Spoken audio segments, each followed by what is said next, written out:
ನಮಸ್ಕಾರ ವೀಕ್ಷಕರೇ, Royals Kannada prime ನ್ಯೂಸ್ಗೆ ಸ್ವಾಗತ. ನಾನು ರಕ್ಷಿತಾ. ಮೊದಲಿಗೆ ಹೆಡ್ಲೈನ್ಸ್. ಗುಡಿಬಂಡೆ ಅಮಾನಿ ಸಾಗರ ಕೆರೆ ತಿರುವಿನಲ್ಲಿ ಕಾಡುತ್ತಿದೆ ಅಪಘಾತದ ಆತಂಕ. ತಡೆಗೋಡೆ ಇಲ್ಲದೆ ಕೆರೆ ಏರಿ ಮೇಲೆ ಸಂಚರಿಸಲು ಪರದಾಟ. ಗಣಿ ಟಿಪ್ಪರ್ಗಳ ಹಾವಳಿಯಿಂದ ರಸ್ತೆಗೆ ಜಲ್ಲಿ ಬಿದ್ದು ಬೈಕ್ ಸವಾರರು ಜಾರಿ ಬಿದ್ದು ಆಸ್ಪತ್ರೆ ಸೇರುತ್ತಿರುವ ಆತಂಕ. ಚಿಂತಾಮಣಿಯಲ್ಲಿ ವ್ಯಸನ ಮುಕ್ತ ದಿನಾಚರಣೆ. ಮಹಾಂತ ಶಿವಯೋಗಿ ಸ್ವಾಮಿಗಳ ಜನ್ಮದಿನದ ಪ್ರಯುಕ್ತ ಪ್ರಮುಖ ರಸ್ತೆಗಳಲ್ಲಿ ಬೃಹತ್ ಸಾರ್ವಜನಿಕ ಜಾಗೃತಿ ಜಾಥಾ. ವಿದ್ಯಾರ್ಥಿಗಳು ಶಿಕ್ಷಕರು ಜಾಥಾದಲ್ಲಿ ಭಾಗಿ. ರಾಷ್ಟ್ರೀಯ ಹೆದ್ದಾರಿಯಲ್ಲಿ ಭೀಕರ ಅಪಘಾತ. ದೇವನಹಳ್ಳಿ ತಾಲೂಕಿನ ವಿಶ್ವನಾಥಪುರ ಸಮೀಪದ ರಾಷ್ಟ್ರೀಯ ಹೆದ್ದಾರಿ 648ರಲ್ಲಿ ಸರಣಿ ಅಪಘಾತ. ಸ್ಥಳದಲ್ಲೇ ಇಬ್ಬರ ಸಾವು. ಹೆದ್ದಾರಿ ಪ್ರಾಧಿಕಾರದ ವಿರುದ್ಧ ಜನರ ಆಕ್ರೋಶ. ವಾರ್ತೆಗಳ ವಿವರ. ಗುಡಿಬಂಡೆ ಪಟ್ಟಣದ ಅಮಾನಿ ಸಾಗರ ಕೆರೆ ತಿರುವಿನಲ್ಲಿ ಅಗತ್ಯ ಪ್ರಮಾಣದಲ್ಲಿ ವಾಹನ ತಡೆಗೋಡೆ ಅಳವಡಿಸಿರುವುದು ಹಾಗೂ ಕೆರೆ ಕಟ್ಟೆಯ ಕೊನೆಯ ಭಾಗದಲ್ಲಿ ಗೋಡೆ ಕುಸಿದಿರುವುದರಿಂದ ವಾಹನ ಸವಾರರು ಮತ್ತು ಸಾರ್ವಜನಿಕರು ಜೀವಾಪಾಯದಿಂದ ಸಂಚರಿಸುವಂತಾಗಿದೆ. ಗುಡಿಬಂಡೆ ಪಟ್ಟಣದ ಅಮಾನಿ ಸಾಗರ ಕೆರೆ ತಿರುವಿನಲ್ಲಿ ಅಗತ್ಯ ಪ್ರಮಾಣದಲ್ಲಿ ವಾಹನ ತಡೆಗೋಡೆ ಅಳವಡಿಸದಿರುವುದು ಹಾಗೂ ಕೆರೆ ಕಟ್ಟೆಯ ಕೊನೆಯ ಭಾಗದಲ್ಲಿ ಗೋಡೆ ಕುಸಿದಿರುವುದರಿಂದ ವಾಹನ ಸವಾರರು ಮತ್ತು ಸಾರ್ವಜನಿಕರು ಜೀವದ ಭಯದಲ್ಲಿ ಸಂಚರಿಸುವಂತಾಗಿದೆ. ಈ ಮಾರ್ಗದಲ್ಲಿ ಪ್ರತಿನಿತ್ಯ ಜಲ್ಲಿ ತುಂಬಿಕೊಂಡು ಸಂಚರಿಸುವ ಟಿಪ್ಪರ್ಗಳು ತಿರುವಿನಲ್ಲಿ ಅತಿ ವೇಗವಾಗಿ ಚಲಿಸಿರುವುದರಿಂದ ರಸ್ತೆಯ ಮೇಲೆ ಜಲ್ಲಿ ಚೆಲ್ಲುತ್ತಿದೆ. ಪರಿಣಾಮ ಈಗಾಗಲೇ ದ್ವಿಚಕ್ರ ವಾಹನ ಸವಾರರು ತಿರುವಿನಲ್ಲಿ ಜಾರಿ ಬಿದ್ದು ಅಪಾಯಕ್ಕೆ ಸಿಲುಕಿರುವ ಘಟನೆಗಳು ನಡೆದಿದೆ. ಅಪಾಯಕಾರಿ ತಿರುವಿನಲ್ಲಿ ಸಮರ್ಪಕವಾಗಿ ತಡೆಗೋಡೆ ಅಳವಡಿಸದಿರುವುದು ಹಾಗೂ ಕೆರೆ ಕಟ್ಟೆಯ ಕೊನೆಯ ಭಾಗದ ಗೋಡೆ ಕುಸಿದಿರುವುದು ಪರಿಸ್ಥಿತಿಯನ್ನು ಮತ್ತಷ್ಟು ಅಪಾಯಕಾರಿಯಾಗಿಸಿದೆ. ಈ ಕುರಿತು ಹಲವು ಬಾರಿ ಸಂಬಂಧಪಟ್ಟ ಅಧಿಕಾರಿಗಳ ಗಮನಕ್ಕೆ ತಂದಿದ್ದರೂ ಕ್ರಮ ಕೈಗೊಳ್ಳದಿರುವುದು ಸಾರ್ವಜನಿಕರ ಅಸಮಾಧಾನಕ್ಕೆ ಕಾರಣವಾಗಿದೆ. ಅಪಾಯಕಾರಿ ತಿರುವಿನಲ್ಲಿ ಅಗತ್ಯವಿರುವ ಕಡೆಗಳಲ್ಲಿ ತಕ್ಷಣ ಬ್ಯಾರಿಕೇಡ್ ಅಳವಡಿಸಬೇಕು. ಟಿಪ್ಪರ್ ವಾಹನಗಳಿಂದ ರಸ್ತೆಗೆ ಜಲ್ಲಿ ಚೆಲ್ಲದಂತೆ ಸೂಕ್ತ ಕ್ರಮ ಕೈಗೊಳ್ಳಬೇಕು. ಕುಸಿದಿರುವ ಕೆರೆ ಕಟ್ಟೆಯ ಗೋಡೆಯನ್ನು ಕೂಡಲೇ ದುರಸ್ತಿಪಡಿಸಬೇಕಿದೆ. ಜೊತೆಗೆ ಪೊಲೀಸ್ ಇಲಾಖೆ ಕನಿಷ್ಠ 2 ಅಥವಾ 3 ತಿಂಗಳಿಗೊಮ್ಮೆ ಟಿಪ್ಪರ್ ಚಾಲಕರ ಸಭೆ ನಡೆಸಿ ವಾಹನಗಳ ದಾಖಲೆ ಹಾಗೂ ಪರವಾನಗಿಗಳನ್ನು ಪರಿಶೀಲಿಸಿ ಸುರಕ್ಷಿತ ಚಾಲನೆ ಕುರಿತು ಅರಿವು ಮೂಡಿಸಬೇಕು. ಅಧಿಕಾರಿಗಳು ಇನ್ನಾದರೂ ಎಚ್ಚೆತ್ತುಕೊಂಡು ತುರ್ತು ಕ್ರಮ ಕೈಗೊಂಡು ಸಂಭವಿಸಬಹುದಾದ ಅನಾಹುತವನ್ನು ತಪ್ಪಿಸಿ ಸಾರ್ವಜನಿಕರಿಗೆ ಅನುಕೂಲ ಮಾಡಬೇಕಿದೆ. ಮಹೇಶ್, ರಾಯಲ್ಸ್ ಕನ್ನಡ, ಗುಡಿಬಂಡೆ. ಚಿಂತಾಮಣಿ ತಾಲೂಕು ಆಡಳಿತದಿಂದ ಮಹಾಂತ ಶಿವಯೋಗಿ ಸ್ವಾಮಿಗಳ ಜನ್ಮದಿನದ ಅಂಗವಾಗಿ ನಗರದ ಮುಖ್ಯ ರಸ್ತೆಗಳಲ್ಲಿ ವ್ಯಸನ ಮುಕ್ತ ದಿನಾಚರಣೆ ಹಾಗೂ ಬೃಹತ್ ಜಾಗೃತಿ ಜಾಥಾ ಯಶಸ್ವಿಯಾಗಿ ನಡೆಸಲಾಯಿತು.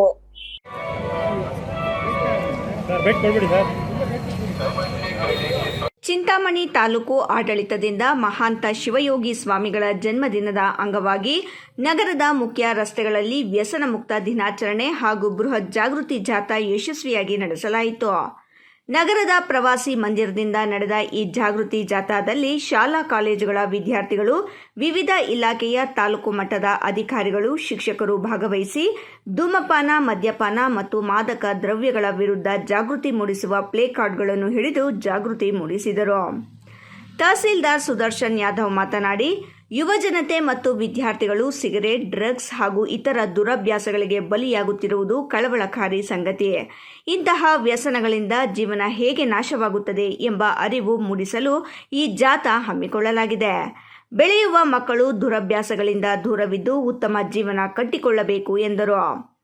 ಕೆಲವರಿಗೆಲ್ಲ ಮಕ್ಕಳಿಗೆ ಕೆಲವರು ಈಗ ನಾವು ನೋಡ್ತಾ ಇರುವಂಥ ಒಂದು ಯೂತಲ್ಲಿ ಡ್ರಿಂಕ್ಸ್ ಮಾಡೋದಾಗಿರ್ಬೋದು, ಸಿಗರೆಟ್ಟು ಏನಿದೆ, ಬೇರೆ ಡ್ರಗ್ಸು, ಆ ರೀತಿಯಾದಂಥ ಒಂದು ವ್ಯಸನಗಳಿಗೆ ಈಗ ನಮ್ಮ ಇವರು ಸಿಲುಕೊಂತ ಇದ್ದಾರೆ. ಆ ಒಂದು ವ್ಯಸನಗಳನ್ನ ಮಾಡಿಕೊಂಡ್ರೆ ಜೀವನ ಹೇಗೆ ನಾಶ ಆಗುತ್ತೆ ಅದಕ್ಕೆ ಸಂಬಂಧಪಟ್ಟಂಗೆ ಅರಿವು ಮೂಡಿಸುವಂಥ ಒಂದು ಕಾರ್ಯಕ್ರಮ ಇದು. ವ್ಯಸನಗಳಿಂದ ದೂರ ಆಗಬೇಕು, ಅವರ ಜೀವನ ಕಟ್ಕೊಳ್ಳೋದಕ್ಕೆ ಮಕ್ಕಳು ಏನು ಮಾಡಬೇಕು ಅನ್ನೋದ್ರ ಬಗ್ಗೆ ನಾವು ಮುಂದಿನ ದಿನಗಳಲ್ಲೂ ಕೂಡ ನಾವು ಜಾಥಾಗಳು, ಕಾರ್ಯಾಗಾರಗಳು ಮಾಡ್ತೀವಿ. ವ್ಯಸನಗಳಂದರೆ ಮುಖ್ಯವಾಗಿ ಯಾರು ನಮ್ಮ ಬೆಳೆಯುವಂಥ ಮಕ್ಕಳಿದ್ದಾರೆ, ವಿದ್ಯಾರ್ಥಿಗಳಿದ್ದಾರೆ, ಅವರು ಈ ಒಂದು ಚಟಗಳಿಗೆ ಏನು ಅವರಿಗೆ ಇದಾಗಬಾರ್ದು ಅಂತ ಒಂದು ಹೇಳೋದಕ್ಕೋಸ್ಕರ ಇದನ್ನು ನಾವು ಕಾರ್ಯಕ್ರಮವನ್ನು ಹಮ್ಮಿಕೊಂಡಿದ್ದೀವಿ.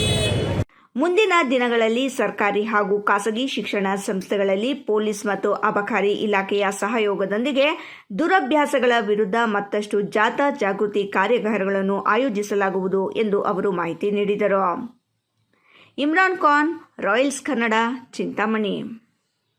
ಇದೀಗ ಸಣ್ಣದೊಂದು ವಿರಾಮದ ನಂತರ ರಾಯಲ್ಸ್ ಕನ್ನಡ ಪ್ರೈಮ್ ನ್ಯೂಸ್ ಮುಂದುವರಿಯುತ್ತದೆ. ನಮಸ್ಕಾರ ಕರ್ನಾಟಕ. ಮದ್ಯಪಾನ ಮಾಡಿ ಪ್ರತಿದಿನ ನಿಮ್ಮ ಮನೆಯಲ್ಲಿ ಜಗಳ ಕಿರಿಕಿರಿ ಮಾಡುತ್ತಿದ್ದಾರೆಯೇ? ಎಷ್ಟೇ ಪ್ರಯತ್ನ ಮಾಡಿ ಯಾವುದೇ ನಾಟಿ ಔಷಧಿ ಕುಡಿಸಿದರೂ ಪ್ರಯೋಜನವಾಗುತ್ತಿಲ್ಲವೇ? ಎಲ್ಲಾ ದೇವರ ಮೊರೆ ಹೋದರೂ ಡ್ರಿಂಕ್ಸ್ ಮಾಡುವುದನ್ನು ಬಿಡಿಸಲು ನಿಮಗೆ ಸಾಧ್ಯವಾಗುತ್ತಿಲ್ಲವೇ? ಆಣೆ ಪ್ರಮಾಣ ಮಾಡಿಯೂ ಸಹ ಎಣ್ಣೆ ಹೊಡೆಯೋದನ್ನ ಸ್ಟಾಪ್ ಮಾಡ್ತಿಲ್ಲವೇ? ಗುಟ್ಕಾ, ತಂಬಾಕು, ಬೀಡಿ, ಸಿಗರೆಟ್ ಹವ್ಯಾಸದಿಂದ ದೂರ ಬರಲು ಸಾಧ್ಯವಾಗುತ್ತಿಲ್ಲವೇ? ಮತ್ತೇಕೆ ತಡ? ಈಗಲೇ ಟಿವಿ ಸ್ಕ್ರೀನ್ ಮೇಲೆ ಡಿಸ್ಪ್ಲೇ ಆಗುತ್ತಿರುವ ಮೊಬೈಲ್ ನಂಬರ್ಗೆ ಕಾಲ್ ಮಾಡಿ ಯಾವುದೇ ರೀತಿಯ ಸೈಡ್ ಎಫೆಕ್ಟ್ ಇಲ್ಲದ 100% ಹರ್ಬಲ್, GMP ಸರ್ಟಿಫೈಡ್ ಮತ್ತು ಕ್ಲಿನಿಕಲಿ ಅಪ್ರೂವ್ಡ್ ಆಗಿರುವ ಔಷಧಿಯನ್ನ ಬುಕ್ ಮಾಡಿ. ನಿಮ್ಮ ದುಶ್ಚಟಗಳನ್ನ ದೂರ ಮಾಡಿ ಆರೋಗ್ಯಕರ ಜೀವನವನ್ನ ನಿಮ್ಮದಾಗಿಸಿಕೊಳ್ಳಿ. Mobile number 9739952121.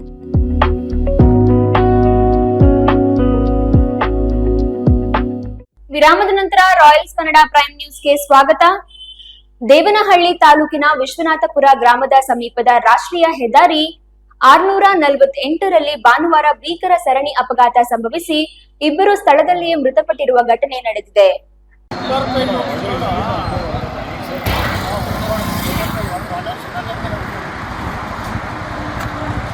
ದೇವನಹಳ್ಳಿ ತಾಲೂಕಿನ ವಿಶ್ವನಾಥಪುರ ಗ್ರಾಮದ ಸಮೀಪದ ರಾಷ್ಟ್ರೀಯ ಹೆದ್ದಾರಿ 648ರಲ್ಲಿ ಭಾನುವಾರ ಭೀಕರ ಸರಣಿ ಅಪಘಾತ ಸಂಭವಿಸಿ ಇಬ್ಬರು ಸ್ಥಳದಲ್ಲೇ ಮೃತಪಟ್ಟಿರುವ ಘಟನೆ ನಡೆದಿದೆ.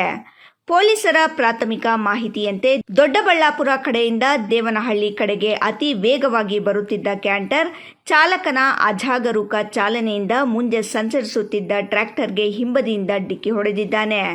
ಡಿಕ್ಕಿಯ ರಭಸಕ್ಕೆ ಟ್ರ್ಯಾಕ್ಟರ್ ಸಂಪೂರ್ಣ ಜಖಂಗೊಂಡಿದೆ. ಅಪಘಾತದಲ್ಲಿ ಬೈರದೇನಹಳ್ಳಿ ಗ್ರಾಮದ 28 ವರ್ಷದ ಮುನಿರಾಜು ಹಾಗೂ ಬೀರಸಂದ್ರ ಗ್ರಾಮದ 32 ವರ್ಷದ ಮುನಿರಾಜು ಮೃತಪಟ್ಟಿದ್ದಾರೆ ಎಂದು ತಿಳಿದುಬಂದಿದೆ. ಘಟನೆಯ ಮಾಹಿತಿ ತಿಳಿಯುತ್ತಿದ್ದಂತೆ ವಿಶ್ವನಾಥಪುರ ಪೊಲೀಸರು ಸ್ಥಳಕ್ಕೆ ಆಗಮಿಸಿ ಪರಿಶೀಲನೆ ನಡೆಸಿ ಮೃತದೇಹಗಳನ್ನು ಮರಣೋತ್ತರ ಪರೀಕ್ಷೆಗೆ ರವಾನಿಸಿದ್ದಾರೆ. ಪ್ರಕರಣ ದಾಖಲಿಸಿಕೊಂಡು ತನಿಖೆ ಮುಂದುವರೆಸಿದ್ದಾರೆ. ಇದೇ ವೇಳೆ ರಾಷ್ಟ್ರೀಯ ಹೆದ್ದಾರಿ 648ರಲ್ಲಿ ಪದೇ ಪದೇ ರಸ್ತೆ ಅಪಘಾತಗಳು ಸಂಭವಿಸುತ್ತಿದ್ದು, ರಸ್ತೆ ಅವೈಜ್ಞಾನಿಕವಾಗಿ ನಿರ್ಮಾಣಗೊಂಡಿರುವುದೇ ಅಪಘಾತಗಳಿಗೆ ಪ್ರಮುಖ ಕಾರಣ ಎಂದು ಸ್ಥಳೀಯರು ಆರೋಪಿಸಿದ್ದಾರೆ. ಅಪಘಾತ ಸಂಭವಿಸಿದ ಬಳಿಕ ಹೆದ್ದಾರಿ ನಿರ್ವಹಣಾ ಸಂಸ್ಥೆಯ ಕ್ರೇನ್ ತಡವಾಗಿ ಆಗಮಿಸಿ ವಾಹನ ತೆರವು ಕಾರ್ಯಾಚರಣೆ ನಡೆಸಿದ್ದಕ್ಕೂ ಸಾರ್ವಜನಿಕರು ತೀವ್ರ ಆಕ್ರೋಶ ವ್ಯಕ್ತಪಡಿಸಿದ್ದಾರೆ. ಹೆದ್ದಾರಿಯ ಅಪಾಯಕಾರಿ ಸ್ಥಳಗಳಲ್ಲಿ ತಕ್ಷಣ ಸುರಕ್ಷತಾ ಕ್ರಮಗಳನ್ನು ಕೈಗೊಂಡು ರಸ್ತೆ ದೋಷಗಳನ್ನು ಸರಿಪಡಿಸಿ ಮುಂದಿನ ದಿನಗಳಲ್ಲಿ ಇಂತಹ ದುರ್ಘಟನೆಗಳು ಮರುಕಳಿಸದಂತೆ ಕ್ರಮ ಕೈಗೊಳ್ಳಬೇಕು ಎಂದು ಸ್ಥಳೀಯರು ಸಂಬಂಧಪಟ್ಟ ಅಧಿಕಾರಿಗಳನ್ನು ಒತ್ತಾಯಿಸಿದ್ದಾರೆ. ಚಿಂತಾಮಣಿ ತಾಲೂಕಿನ ಚೇಳೂರು ರಸ್ತೆಯ ಚಿಂತಮಾಕಲಹಳ್ಳಿ ಗ್ರಾಮದ ಸಮೀಪ ಶನಿವಾರ ರಾತ್ರಿ ಸಂಭವಿಸಿದ ಭೀಕರ ರಸ್ತೆ ಅಪಘಾತದಲ್ಲಿ ಬೈಕ್ ಸವಾರ ಸ್ಥಳದಲ್ಲಿಯೇ ಮೃತಪಟ್ಟಿರುವ ಘಟನೆ ನಡೆದಿದೆ. ಚಿಂತಾಮಣಿ ತಾಲೂಕಿನ ಚೇಳೂರು ರಸ್ತೆಯ ಚಿಂತಮಾಕಲಹಳ್ಳಿ ಗ್ರಾಮದ ಸಮೀಪ ಶನಿವಾರ ರಾತ್ರಿ ಸಂಭವಿಸಿದ ಭೀಕರ ರಸ್ತೆ ಅಪಘಾತದಲ್ಲಿ ಬೈಕ್ ಸವಾರ ಸ್ಥಳದಲ್ಲೇ ಮೃತಪಟ್ಟಿರುವ ಘಟನೆ ನಡೆದಿದೆ. ಮೃತರನ್ನು ಏನಿಗದಲೆ ಗ್ರಾಮದ 36 ವರ್ಷದ ಮಂಜುನಾಥ್ ಎಂದು ಗುರುತಿಸಲಾಗಿದೆ. ಮೃತರು ಪತ್ನಿ ಮತ್ತು ಇಬ್ಬರು ಮಕ್ಕಳನ್ನು ಅಗಲಿದ್ದಾರೆ. ಮೃತ ಮಂಜುನಾಥ್ ಚಿಂತಾಮಣಿ ನಗರದ ವಿಕ್ರಮ್ ಕಾಲೇಜಿನಲ್ಲಿ ಉಪನ್ಯಾಸಕರಾಗಿ ಸೇವೆ ಸಲ್ಲಿಸುತ್ತಿದ್ದರು.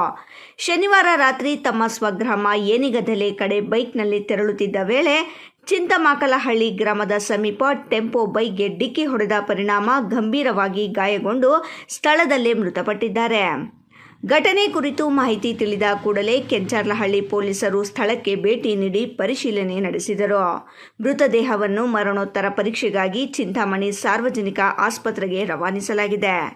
ಟೊಮೆಟೊ ಸಾಗಾಣಿಕೆ ಮಾಡುವ ಟೆಂಪೋ ಚಾಲಕ ಅಪಘಾತ ನಡೆಸಿದ್ದು, ಅಪಘಾತವಾದ ಕೂಡಲೇ ಚಾಲಕ ಭಯಬಿದ್ದು ಅಲ್ಲಿಂದ ವಾಹನ ಸಮೇತ ಪರಾರಿಯಾಗಿದ್ದಾನೆ. ಭಾನುವಾರ ಬೆಳಿಗ್ಗೆ ಠಾಣೆಗೆ ಟೆಂಪೋ ಸಮೇತ ಶರಣಾಗಿದ್ದು, ಚಾಲಕನನ್ನು ಮರಿಮಾಕಲಹಳ್ಳಿ ಗ್ರಾಮದ ಮಂಜುನಾಥ್ ಎಂದು ಗುರುತಿಸಲಾಗಿದೆ. ಈ ಸಂಬಂಧ ಮೃತರ ಕುಟುಂಬದವರು ನೀಡಿದ ದೂರಿನ ಮೇರೆಗೆ ಕೆಂಚರ್ಲಹಳ್ಳಿ ಪೊಲೀಸ್ ಠಾಣೆಯಲ್ಲಿ ಪ್ರಕರಣ ದಾಖಲಾಗಿದೆ. ಇಮ್ರಾನ್ ಖಾನ್, ರಾಯಲ್ಸ್ ಕನ್ನಡ, ಚಿಂತಾಮಣಿ. ಹಾಲಿನ ಗುಣಮಟ್ಟ ಉತ್ತಮವಾಗಿದ್ದರೆ ರೈತರಿಗೆ ಹೆಚ್ಚಿನ ಆದಾಯ ದೊರೆಯುತ್ತದೆ. ಹಾಲು ಉತ್ಪಾದಕರು ಗುಣಮಟ್ಟದ ಹಾಲು ಪೂರೈಕೆ ಮಾಡುವ ಜೊತೆಗೆ ಕೊಬ್ಬಿನಾಂಶ ಹೆಚ್ಚಿಸುವತ್ತ ಗಮನ ಹರಿಸಬೇಕು ಎಂದು ಚಿಮುಲ್ ನಿರ್ದೇಶಕ ಊಲವಾದಿ ಅಶ್ವಥ್ ನಾರಾಯಣ ಬಾಬು ಹೇಳಿದರು.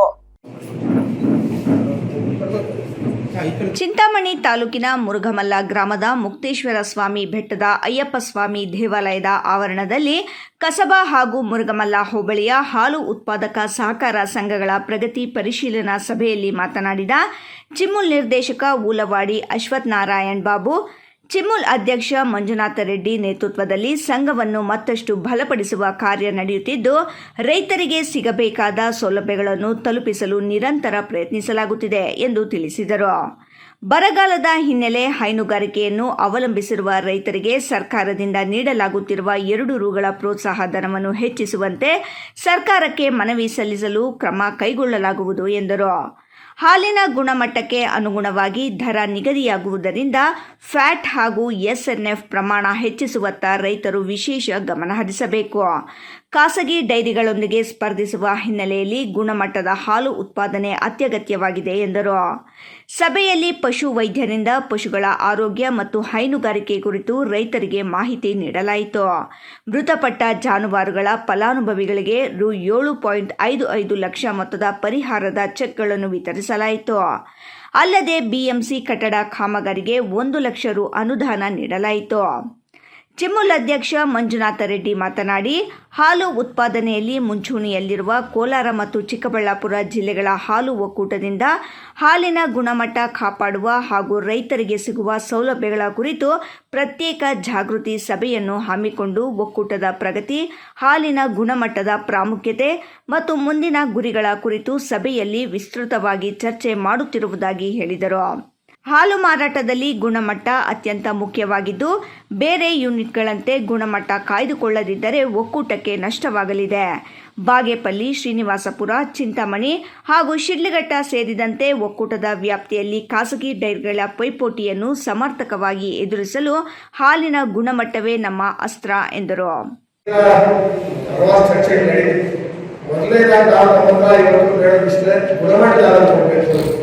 ಯಾಕೆಲ್ಲ ಹೇಳಿದ್ರೆ ನಾವು ಪುನರಾವರ್ತನೆ ಮಾಡೋದು ಬೇಡ.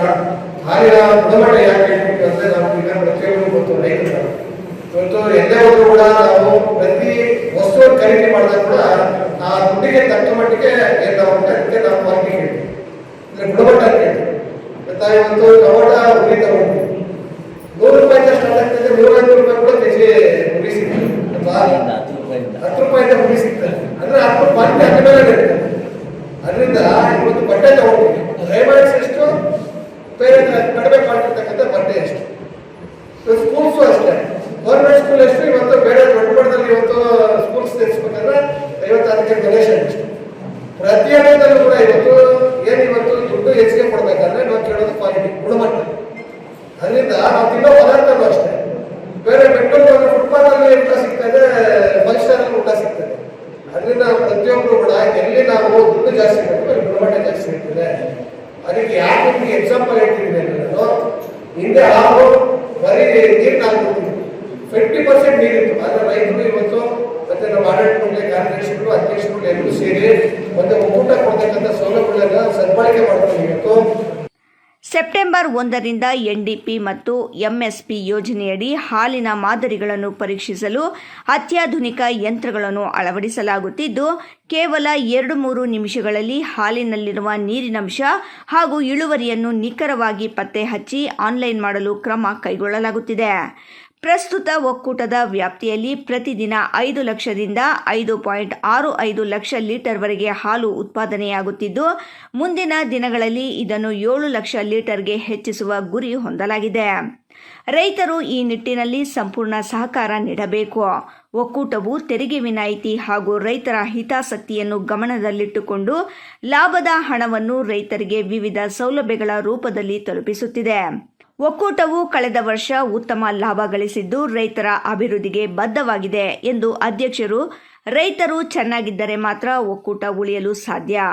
ನಾವೆಲ್ಲರೂ ಒಟ್ಟಾಗಿ ಒಕ್ಕೂಟದ ಪ್ರಗತಿಗಾಗಿ ಮತ್ತು ಹಾಲಿನ ಗುಣಮಟ್ಟವನ್ನು ಕಾಪಾಡಲು ಪ್ರಾಮಾಣಿಕ ಪ್ರಯತ್ನ ಮಾಡೋಣ ಎಂದರು. ನಮ್ಮ ಒಕ್ಕೂಟದಿಂದಲೇ ನಾವು ಕ್ವಾಲಿಟಿ ಬಗ್ಗೆ ಬಹಳ ಒಂದು ಪ್ರತ್ಯೇಕವಾದ ಸಭೆಗಳನ್ನು ಮಾಡಿ ತಿಳುವಳಿಕೆಯನ್ನು ಕೊಡಬೇಕಾದ ಜವಾಬ್ದಾರಿ ನಮ್ಮ ಮೇಲೆ ಇದೆ. ಯಾಕಂದರೆ ಇವೆಲ್ಲ ಕೂಡ ಒಂದು ಹೇಳ್ತಾನೆ ಇದ್ರು, ಕ್ವಾಲಿಟಿ ಚೆನ್ನಾಗಿದ್ದರೆ ನಮ್ಮ ಹಾಲು ಕೂಡ ಮಾರಾಟ ಆಗೋದು. ಇವಾಗ ನೋಡಿ ಬಳ್ಳಾರಿ ಜಿಲ್ಲೆಯಲ್ಲಿ ಕ್ವಾಲಿಟಿ ಚೆನ್ನಾಗಿಲ್ಲ ಅಂತ ಹೇಳ್ಬಿಟ್ಟು, ಗುಣಮಟ್ಟ ಇಲ್ಲ ಅಂತ ಹೇಳ್ಬಿಟ್ಟು ಕಣ್ಣೂರಿಗೆ ನಮ್ಮ ತಗೊಂಡೆ. ಯಾಕೆಂದ್ರೆ ಇಲ್ಲಿ ನಮ್ಮ ಭಾಗದ ಬಹಳ ಕೋಲಾರ ಜಿಲ್ಲೆ ವಿಶೇಷವಾಗಿ ಹಾಲು ಮತ್ತು ರೇಷ್ಮೆಗೆ ಹೆಸರುವಾಸಿಯಾದ ಈ ಅವಾಜಿತ 2 ಜಿಲ್ಲೆಗಳು. ಆದ್ರಿಂದ ನಾವು ಗುಣಮಟ್ಟ ಕಾಪಾಡೋ ನಿಟ್ಟಿನಲ್ಲಿ ನಾವೆಲ್ಲ ಕೆಲಸ ಮಾಡಬೇಕಾದ ಮಾತುಕತೆ ಬಂದಿದೆ. ಯಾಕಂದ್ರೆ ಮೊದಲೇನಾಗ್ತಾ ಇತ್ತು 8 ತಗೊಂಡು ಅದಕ್ಕೆ 5 ರೂಪಾಯಿ ಬರ್ತಾ ಇದೆ. ಆ 2 ರೂಪಾಯಿ ಸೊಸೈಟಿ ಲಾಸ್ ಆಗ್ತಾ ಇದೆ. ಅದನ್ನು ಗ್ರಾಹಕ ರೈತರು ಗೊತ್ತಾಗ್ತಾ ಇಲ್ಲ. ಅದನ್ನು ಮೊದಲೇ ಸಂಘ ಬರುತ್ತೆ. ಅದೇನು ನಾವು ಕೊಡ್ತಾ ಇದ್ವಿ ಮೈಂಟೆನೆನ್ಸ್ ಅಂತ 2 ರೂಪಾಯಿ ಚಿಲ್ಲರೆ ಇದೆ, ಅದನ್ನು ನಡ್ಕೊಂಡು ಹೋಗ್ತಾ ಇದೆ. ಇನ್ನು ಮುಂದಿನ ದಿನಗಳಲ್ಲಿ ಸೆಪ್ಟೆಂಬರ್ 1ರಿಂದ ಆ ತರ ಒಂದು ವಾತಾವರಣ ಇಲ್ಲ. ಯಾಕಂದ್ರೆ ಇವಾಗ NDPP ಅಂತ ಒಂದು ಸ್ಕೀಮಲ್ಲಿ NDPP ಸೇರಿ AMS ಸೇರಿ ಒಕ್ಕೂಟರು ಸೇರಿ ಕೂಡ ನಾವು ಒಂದು ಗುಣಮಟ್ಟದ ಹಾಲನ್ನು ಸರಬರಾಜು ಮಾಡುವ ನಿಟ್ಟಿನಲ್ಲಿ ಕಾರ್ಯಕ್ರಮಗಳನ್ನು ಅನ್ಕೊಳ್ತೇವೆ. ಅವಾಗ ಗೊತ್ತಾಗಿದೆ ಏನು ಅನಾಲಿಸಲು ಏನು ಚಿಂತೆ ಪಡ್ತಾ ಇದ್ದೀವಿ. ಆ ಈ ಉದ್ದೇಶನೇ ಗೊತ್ತಾಗುತ್ತೆ. ಮತ್ತು ಗರ್ಭಲ್ ಹಾಕೋದಕ್ಕೆ ಟೈಮ್ ಸಿಗ್ತಾ ಇರಲಿಲ್ಲ. ಸೆಕ್ರೆಟರಿಗೆ ಒಂದು 50-60 ಸ್ಯಾಂಪಲ್ಸ್ ಬಂದಾಗ ತಕ್ಷಣ ನಮಗೆ ಅದನ್ನ ಕ್ವಾಲಿಟಿ ನಿರ್ಣಯ ಮಾಡುವುದು ಕಷ್ಟ ಆಗ್ತದೆ. ಇವಾಗ ಆ ಥರ ಇಲ್ಲ, ಅನಾಲಿಸರೇ ಬರುತ್ತೆ. ಒಂದು ಶಾಂಪಲ್ 1-2 ನಿಮಿಷ 3 ನಿಮಿಷ ಅಷ್ಟೇ ಒಂದು ಶಾಂಪಲ್ ತಗೊಂಡ್ರೆ ಅದರಲ್ಲಿ ನೀರು ಎಷ್ಟಿದೆ, ಬೇರೆ ಅಡಲ್ಟ್ರೇಷನ್ ಆಗಿದೆ, ಏನಿದೆ ಅಂತ ಎಲ್ಲ ಕಂಪ್ಲೀಟ್ ಡೀಟೇಲ್ ಆಗಿ ಅದನ್ನ ರಿಪೋರ್ಟ್ ತಂದು ಆನ್ಲೈನ್ ಮಾಡಬೇಕು ಅಂತ ಉದ್ದೇಶದಿಂದ ಇವತ್ತು ನಾವು ಈ ಪ್ರತ್ಯೇಕ ಸಭೆಗಳನ್ನು ಮಾಡುವ ಉದ್ದೇಶನೇ. ಇಮ್ರಾನ್ ಖಾನ್, ರಾಯಲ್ಸ್ ಕನ್ನಡ, ಚಿಂತಾಮಣಿ. ಇದೀಗ ಸಣ್ಣದೊಂದು ವಿರಾಮ. ವಿರಾಮದ ನಂತರ ರಾಯಲ್ಸ್ ಕನ್ನಡ ಪ್ರೈಮ್ ನ್ಯೂಸ್ ಮುಂದುವರಿಯುತ್ತದೆ. ನಮಸ್ಕಾರ ಕರ್ನಾಟಕ. ಮದ್ಯಪಾನ ಮಾಡಿ ಪ್ರತಿದಿನ ನಿಮ್ಮ ಮನೆಯಲ್ಲಿ ಜಗಳ ಕಿರಿಕಿರಿ ಮಾಡುತ್ತಿದ್ದಾರೆಯೇ? ಎಷ್ಟೇ ಪ್ರಯತ್ನ ಮಾಡಿ ಯಾವುದೇ ನಾಟಿ ಔಷಧಿ ಕೊಡಿಸಿದರೂ ಪ್ರಯೋಜನವಾಗುತ್ತಿಲ್ಲವೇ? ಎಲ್ಲಾ ದೇವರ ಮೊರೆ ಹೋದರೂ ಡ್ರಿಂಕ್ಸ್ ಮಾಡುವುದನ್ನು ಬಿಡಿಸಲು ನಿಮಗೆ ಸಾಧ್ಯವಾಗುತ್ತಿಲ್ಲವೇ? ಆಣೆ ಪ್ರಮಾಣ ಮಾಡಿಯೂ ಸಹ ಎಣ್ಣೆ ಹೊಡೆಯೋದನ್ನ ಸ್ಟಾಪ್ ಮಾಡ್ತಿಲ್ಲವೇ? ಗುಟ್ಕಾ, ತಂಬಾಕು, ಬೀಡಿ, ಸಿಗರೆಟ್ ಹವ್ಯಾಸದಿಂದ ದೂರ ಬರಲು ಸಾಧ್ಯವಾಗುತ್ತಿಲ್ಲವೇ? ಮತ್ತೇಕೆ ತಡ? ಈಗಲೇ ಟಿವಿ ಸ್ಕ್ರೀನ್ ಮೇಲೆ ಡಿಸ್ಪ್ಲೇ ಆಗುತ್ತಿರುವ ಮೊಬೈಲ್ ನಂಬರ್ಗೆ ಕಾಲ್ ಮಾಡಿ ಯಾವುದೇ ರೀತಿಯ ಸೈಡ್ ಎಫೆಕ್ಟ್ ಇಲ್ಲದ 100% ಹರ್ಬಲ್, GMP ಸರ್ಟಿಫೈಡ್ ಮತ್ತು ಕ್ಲಿನಿಕಲಿ ಅಪ್ರೂವ್ಡ್ ಆಗಿರುವ ಔಷಧಿಯನ್ನ ಬುಕ್ ಮಾಡಿ. ನಿಮ್ಮ ದುಶ್ಚಟಗಳನ್ನ ದೂರ ಮಾಡಿ ಆರೋಗ್ಯಕರ ಜೀವನವನ್ನ ನಿಮ್ಮದಾಗಿಸಿಕೊಳ್ಳಿ. Mobile number 9739952121.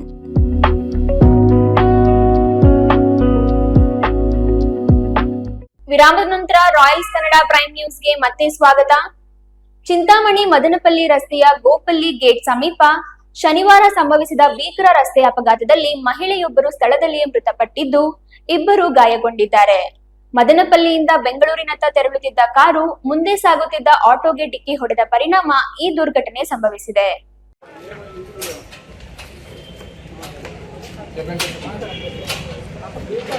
ಚಿಂತಾಮಣಿ ಮದನಪಲ್ಲಿ ರಸ್ತೆಯ ಗೋಪಲ್ಲಿ ಗೇಟ್ ಸಮೀಪ ಶನಿವಾರ ಸಂಭವಿಸಿದ ಭೀಕರ ರಸ್ತೆ ಅಪಘಾತದಲ್ಲಿ ಮಹಿಳೆಯೊಬ್ಬರು ಸ್ಥಳದಲ್ಲೇ ಮೃತಪಟ್ಟಿದ್ದು, 2 ಗಾಯಗೊಂಡಿದ್ದಾರೆ. ಮದನಪಲ್ಲಿಯಿಂದ ಬೆಂಗಳೂರಿನತ್ತ ತೆರಳುತ್ತಿದ್ದ ಕಾರು ಮುಂದೆ ಸಾಗುತ್ತಿದ್ದ ಆಟೋಗೆ ಡಿಕ್ಕಿ ಹೊಡೆದ ಪರಿಣಾಮ ಈ ದುರ್ಘಟನೆ ಸಂಭವಿಸಿದೆ. ಆಟೋದಲ್ಲಿ ಶ್ರೀನಿವಾಸಪುರ ತಾಲೂಕಿನ ಕಮಂತಂಪಲ್ಲಿಯ ಒಂದೇ ಕುಟುಂಬದ ಸದಸ್ಯರು ಚಿಂತಾಮಣಿ ಸಾರ್ವಜನಿಕ ಆಸ್ಪತ್ರೆಗೆ ಚಿಕಿತ್ಸೆಗಾಗಿ ಬರುತ್ತಿದ್ದರು. ಅಪಘಾತದಲ್ಲಿ ಮುನಿಯಮ್ಮ ಎಂಬುವರು ಸ್ಥಳದಲ್ಲೇ ಮೃತಪಟ್ಟಿದ್ದಾರೆ. ಆಟೋ ಚಾಲಕ ಗಿರೀಶ್ ಹಾಗೂ ಮುನಿ ನರಸಿಂಹಪ್ಪ ಗಾಯಗೊಂಡಿದ್ದು, ಅವರನ್ನು ಚಿಂತಾಮಣಿ ಸಾರ್ವಜನಿಕ ಆಸ್ಪತ್ರೆಗೆ ದಾಖಲಿಸಿ ಪ್ರಥಮ ಚಿಕಿತ್ಸೆ ನೀಡಿ ಹೆಚ್ಚಿನ ಚಿಕಿತ್ಸೆಗೆ ಚಿಕ್ಕಬಳ್ಳಾಪುರ ಜಿಲ್ಲಾ ಆಸ್ಪತ್ರೆಗೆ ರವಾನಿಸಲಾಗಿದೆ. ಅಪಘಾತದಲ್ಲಿ ಕಾರು ಜಖಮಾಗಿದ್ದು, ಕಾರಿನ ಚಾಲಕ ಅಪಾಯದಿಂದ ಪಾರಾಗಿದ್ದಾರೆ. ಆಟೋ ಸಂಪೂರ್ಣ ಜಖಂಗೊಂಡಿದೆ. ಗಾಯಾಳುಗಳು ನೀಡಿದ ಹೇಳಿಕೆಯ ಮೇರೆಗೆ ಪ್ರಕರಣ ದಾಖಲು. ಘಟನೆಯ ಕುರಿತು ಕೆಂಚರ್ಲಹಳ್ಳಿ ಪೊಲೀಸ್ ಠಾಣೆಯಲ್ಲಿ ಪ್ರಕರಣ ದಾಖಲಾಗಿದ್ದು, ಪೊಲೀಸರು ತನಿಖೆ ನಡೆಸುತ್ತಿದ್ದಾರೆ. ನಮ್ಮ ಹೆಸರು ಗಿರೀಶ, ನಮ್ಮದು ಬಚ್ಚಳ್ಳಿ. ನಮ್ಮ ಅಕ್ಕ ಊರಿಗೆ ಬರ್ತಾ ಇದ್ವಿ. ನಮ್ಮ ಅಕ್ಕ ಚೆನ್ನಾಗಿರಲಿಲ್ಲ. ನಮ್ಮ ಅವನ ಕರ್ಕೊಂಡು ಬರ್ತಾ ಇದ್ವಿ. ಅವ್ರ ಹಿಂದೆಯಿಂದ ಕಾರ್ ಬಂದು, ನಾನು ಲೆಫ್ಟಲ್ಲೇ ನನಗೆ ಇದರಲ್ಲಿ ಬರ್ತಾಯಿದ್ದೆ. ಅವರು ಹಿಂದೆಯಿಂದ ಬಂದು ಗುದ್ದುಬಿಟ್ಟಿದ್ದಾರೆ. ನೀವೇನು ಆಟೋ ಓಡಿಸ್ತಾ ಇದ್ರಾ? ಹ್ಞೂ ಸರ್, ನಾನು ಆಟೋ ಓಡಿಸ್ತಾ ಇದ್ದೆ. ಹಿಂದೆ ಯಾರ್ಯಾರಿದ್ರು? ಸರ್ ನಮ್ಮ ಮಾವ ಅವ್ರ ಅಮ್ಮ ಸರ್ ಅವರಿದ್ರು. ಅವ್ರೇನಾಗಿದೆ? ಅವರು ದತ್ತಾಗಿಬಿಟ್ಟಿದ್ದಾರೆ ಅಮ್ಮ. ನಮ್ಮ ಅಮ್ಮ ಅವ್ರ ಅಮ್ಮ. ನಮ್ಮ ಮಾವನಿಗೆ ತಲೆ ಸೊಂಟ ಎಲ್ಲ ಏಟಾಗಿದೆ ಸರ್. ಈಗ ಯಾರು ಯಾರ್ದು? ತುಪ್ಪು ಕಾರವ್ರದ್ದೆ ಸರ್. ಕಾರವ್ ನಿಧಾನ ಏನು ಸರ್ ಕಾರವರು ಅವ್ರೂರವರೆಲ್ಲ ಅದೆಲ್ಲ ಬಿದ್ದೋಗ ಪಟ್ಕೆ ವಂಕೆಯಲ್ಲಿ ಅವರೆಲ್ಲ ಕಳಿಸ್ಬಿಟ್ರು ಸರ್. ಬೇರೆ ಕಾರಲ್ಲಿ ಕಳಿಸ್ಬಿಟ್ಟಿದ್ದಾರೆ ಅವರು. ನಿಮ್ಗೇನಾಗಿದೆ ಈಗ? ಸರ್ ನಮಗೆ ಕಾಲು ಮುರಿದೋಗೈತೆ, ಸೊಂಟ ಸ್ವಲ್ಪ ಏಟಾಗೈತೆ, ಎದೆನೂ ಇದು ಸ್ವಲ್ಪ ಏಟಾಗೈತೆ ಸರ್. ನೋಡಿ. ಇಮ್ರಾನ್ ಖಾನ್, ರಾಯಲ್ಸ್ ಕನ್ನಡ, ಚಿಂತಾಮಣಿ. ಬಾಗೇಪಲ್ಲಿಯಲ್ಲಿ ಸೆಪ್ಟೆಂಬರ್ 26, 27, 28ರಂದು ಡಿವೈಎಫ್ಐ 13ನೇ ರಾಜ್ಯ ಯುವಜನರ ಸಮ್ಮೇಳನ ಆಯೋಜಿಸಲು ರಾಜ್ಯ ಸಮಿತಿ ತೀರ್ಮಾನಿಸಿದೆ. ಜಿಲ್ಲೆಯ ನಿರುದ್ಯೋಗ, ಗಣಿ ಮತ್ತು ಭೂ ಮಾಫಿಯಾ ಯುವಜನರ ಸಮಸ್ಯೆಗಳ ಬಗ್ಗೆ ರಾಜ್ಯ ಮಟ್ಟದ ಸಮ್ಮೇಳನದಲ್ಲಿ ಚರ್ಚೆಯಾಗಲಿದೆ. ರಾಜ್ಯದ ಮೂಲೆ ಮೂಲೆಗಳಿಂದ 250ಕ್ಕೂ ಹೆಚ್ಚು ಯುವಜನರು ಚರ್ಚೆಯಲ್ಲಿ ಭಾಗಿಯಾಗಲಿದ್ದಾರೆ ಎಂದು ಡಿವೈಎಫ್ಐ ರಾಜ್ಯ ಕಾರ್ಯದರ್ಶಿ ಬಸವರಾಜ್ ಪೂಜಾರ್ ಹೇಳಿದರು.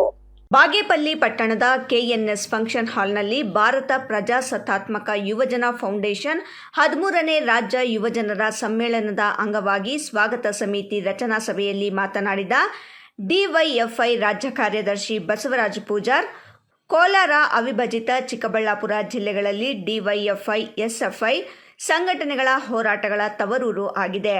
ಅನೇಕ ಕ್ರಾಂತಿಕಾರಿ ಹೋರಾಟಗಳನ್ನು ಮಾಡಲಾಗಿದೆ. ಕುಡಿಯುವ ನೀರಿನ ಸಮಸ್ಯೆ ಸರ್ಕಾರದ ಗಮನ ಸೆಳೆಯಲು ಡಿವೈಎಫ್ಐ, ಎಸ್ಎಫ್ಐ ನೇತೃತ್ವದಲ್ಲಿ ಬೃಹತ್ ಹೋರಾಟಗಳನ್ನು ಮಾಡಲಾಗಿದೆ. ಅಂದಿನಿಂದ ಆಳುವ ಸರ್ಕಾರಗಳು 2 ಜಿಲ್ಲೆಗಳಿಗೆ ಶಾಶ್ವತ ನೀರಾವರಿ ಮತ್ತು ಬಾಗೇಪಲ್ಲಿ ತಾಲೂಕಿನಲ್ಲಿ ಕೈಗಾರಿಕೆಗಳ ಸ್ಥಾಪನೆ ಮಾಡಿಲ್ಲ.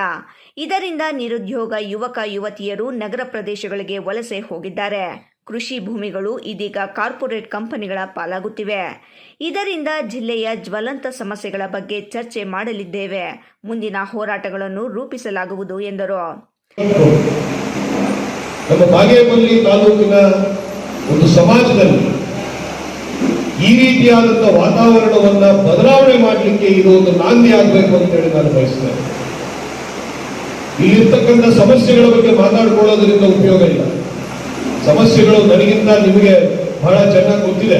ಹಳ್ಳಿಗಳಲ್ಲಿ ಒಬ್ಬ ರೈತನ ಕಷ್ಟ ಏನಿದೆ, ಒಬ್ಬ ಕೂಲಿ ಕಾರ್ಮಿಕನ ಕಷ್ಟ ಏನಿದೆ. ಯುವಜನರು ಇವತ್ತು ತಾವು ಓದಿದ್ರು ಕೂಡ, ನಾನು ಈಗ ಆಗಸ್ಟ್ 10ನೇ ತಾರೀಕು ಒಂದು ಬೃಹತ್ ಹೋರಾಟ ಇದೆ ದೇಶಾದ್ಯಂತ.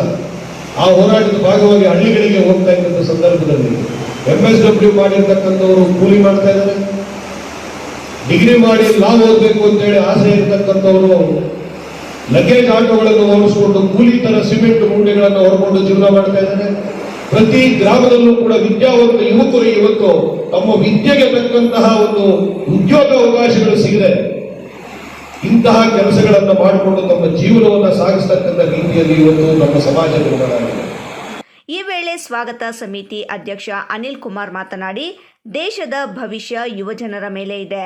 ಯುವಜನರು ಕೆಲ ರಾಜಕಾರಣಿಗಳ ಬಣ್ಣದ ಮಾತುಗಳಿಗೆ, ಆಸೆ ಆಮಿಷಗಳಿಗೆ, ಹಣ ಹೆಂಡಗಳಿಗೆ ಮಾರು ಹೋಗಿ ತಮ್ಮತನವನ್ನು ಕಳೆದುಕೊಳ್ಳುತ್ತಿರುವುದು ದುರಂತ ಆಗಿದೆ. ಯುವಜನರು ಎಚ್ಚೆತ್ತುಕೊಳ್ಳಬೇಕು. ಅನ್ಯಾಯ, ಭ್ರಷ್ಟಾಚಾರ, ಸಮಸ್ಯೆಗಳ ವಿಚಾರದಲ್ಲಿ ಪ್ರತಿಯೊಬ್ಬರು ಪ್ರಶ್ನಿಸುವ ಮನೋಭಾವನೆ ಬೆಳೆಸಿಕೊಳ್ಳಬೇಕು. ಸೆಪ್ಟೆಂಬರ್ ತಿಂಗಳಿನಲ್ಲಿ ನಡೆಯಲಿರುವ ರಾಜ್ಯ ಯುವಜನರ ಸಮ್ಮೇಳನದ ಅಂಗವಾಗಿ ಯುವಜನರ ಸಮಸ್ಯೆಗಳ ಆದಾಯ, ಶಿಕ್ಷಣ, ಉದ್ಯೋಗ, ಹಕ್ಕುಗಳ ಬಗ್ಗೆ ಜಾಗೃತಿ ಜಾಥಾಗಳ ಕಾರ್ಯಾಗಾರ, ವಿವಿಧ ಸ್ಪರ್ಧೆಗಳ ಮೂಲಕ ಜಾಗೃತಿ ಮೂಡಿಸಬೇಕು. ಪ್ರತಿ ಗ್ರಾಮಗಳಲ್ಲಿ ಡಿವೈಎಫ್ಐ ಶಾಖೆಗಳು ಆರಂಭ ಆಗಬೇಕು. ಸಮಸ್ಯೆಗಳ ಬಗ್ಗೆ ಮತ್ತು ಆಳುವ ಸರ್ಕಾರಗಳ ಜನವಿರೋಧಿ ನೀತಿಗಳ ವಿರುದ್ಧ ಹೋರಾಟ ಮಾಡುವ ಮನೋಭಾವನೆ ಬೆಳೆಸಬೇಕು. ಜಿಲ್ಲೆಯಲ್ಲಿನ ಹೈನುಗಾರಿಕೆ, ರೇಷ್ಮೆ, ಕೃಷಿ, ಕೂಲಿ ಕಾರ್ಮಿಕರ, ಯುವ ಜನರ, ಸಾಮಾನ್ಯ ಜನರ ಸಮಸ್ಯೆಗಳ ಬಗ್ಗೆ ಚರ್ಚೆ ಆಗಬೇಕಿದೆ ಎಂದು ತಿಳಿಸಿದರು. ಸುಬ್ಬು, ರಾಯಲ್ಸ್ ಕನ್ನಡ, ಬಾಗೇಪಲ್ಲಿ. ಕೊನೆಯದಾಗಿ ಮತ್ತೊಮ್ಮೆ ಹೆಡ್ಲೈನ್ಸ್. ಗುಡಿಬಂಡೆ ಅಮಾನಿ ಸಾಗರ ಕೆರೆ ತಿರುವಿನಲ್ಲಿ ಕಾಡುತ್ತಿದೆ ಅಪಘಾತದ ಆತಂಕ. ತಡೆಗೋಡೆ ಇಲ್ಲದೆ ಕೆರೆ ಏರಿ ಮೇಲೆ ಸಂಚರಿಸಲು ಪರದಾಟ. ಗಣಿ ಟಿಪ್ಪರ್ಗಳ ಹಾವಳಿಯಿಂದ ರಸ್ತೆಗೆ ಜಲ್ಲಿ ಬಿದ್ದು ಬೈಕ್ ಸವಾರರು ಜಾರಿ ಬಿದ್ದು ಆಸ್ಪತ್ರೆ ಸೇರುತ್ತಿರುವ ಆತಂಕ. ಚಿಂತಾಮಣಿಯಲ್ಲಿ ವ್ಯಸನ ಮುಕ್ತ ದಿನಾಚರಣೆ. ಮಹಾಂತ ಶಿವಯೋಗಿ ಸ್ವಾಮಿಗಳ ಜನ್ಮದಿನದ ಪ್ರಯುಕ್ತ ಪ್ರಮುಖ ರಸ್ತೆಗಳಲ್ಲಿ ಬೃಹತ್ ಸಾರ್ವಜನಿಕ ಜಾಗೃತಿ ಜಾಥಾ. ವಿದ್ಯಾರ್ಥಿಗಳು, ಶಿಕ್ಷಕರು ಜಾಥಾದಲ್ಲಿ ಭಾಗಿ. ರಾಷ್ಟ್ರೀಯ ಹೆದ್ದಾರಿಯಲ್ಲಿ ಭೀಕರ ಅಪಘಾತ. ದೇವನಹಳ್ಳಿ ತಾಲೂಕಿನ ವಿಶ್ವನಾಥಪುರ ಸಮೀಪದ ರಾಷ್ಟ್ರೀಯ ಹೆದ್ದಾರಿ 648ರಲ್ಲಿ ಸರಣಿ ಅಪಘಾತ. ಸ್ಥಳದಲ್ಲೇ ಇಬ್ಬರ ಸಾವು. ಹೆದ್ದಾರಿ ಪ್ರಾಧಿಕಾರದ ವಿರುದ್ಧ ಜನರ ಆಕ್ರೋಶ. ಇಂದಿನ ವಾರ್ತಾ ಪ್ರಸಾರ ಇಲ್ಲಿಗೆ ಮುಕ್ತಾಯವಾಯಿತು. ನಮಸ್ಕಾರ.